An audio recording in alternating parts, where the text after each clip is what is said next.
Hey guys, Sean here, and with Ground released nearly a month ago, the community has had a good go at experimenting with the building mechanics, so today we want to share some of the incredible builds that we've seen over the last few weeks.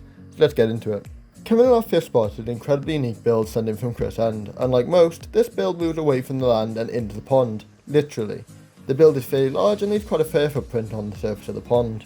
It's very spacious on the inside and has more than enough rooms for all the content that's going to be becoming available in the next week's patch. There's been a lot of thought put into it and a lot of fine little detail to make a boat a home. Massive thanks to Chris for sending this one in. You can find a link to his Twitter in the description below and tell him what you thought of his build. Coming in at number 4 we have XDBARLOW with his quite frankly awesome build that he has kindly shared with us. The build has used a huge variety of resources to complete, from the strongest of clay to the grass blades used for the roof, to combine to create a building that is pleasant on the eye.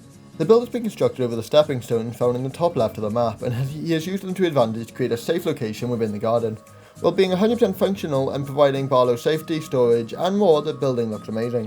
One of the biggest sellers for this build has to be the ambience once night is set upon the garden. The use of slime scones has set a mysterious green on the interior of the building and really sets the scene. Thanks to Barlow for sending this one in.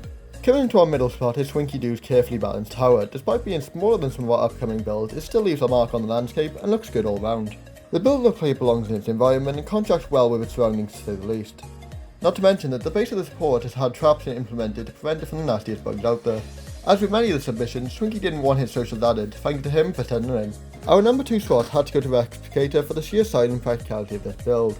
But this one, like others, has been 100% complete in survival. He has supported himself rather dangerously around the lantern near the oak tree. While a dangerous area, it does make for a well-built project that had to go onto our list. With Rex building this completely solo, we can only imagine how long it must have taken. Thanks to him for sending this in. And the one you've all been waiting for, our top spot goes to J of Earth. This build was built to celebrate him hitting 50 subscribers on his YouTube. Congratulations to him. This thing is absolutely huge. You can get a sense of scale in the shots next to the tripods. Jay will not have to worry about space anytime soon, to say the least.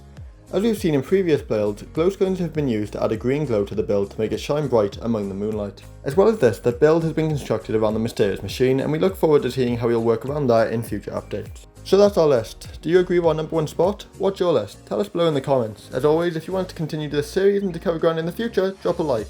I'm Sean, and I'll see you in the next video. Bye guys.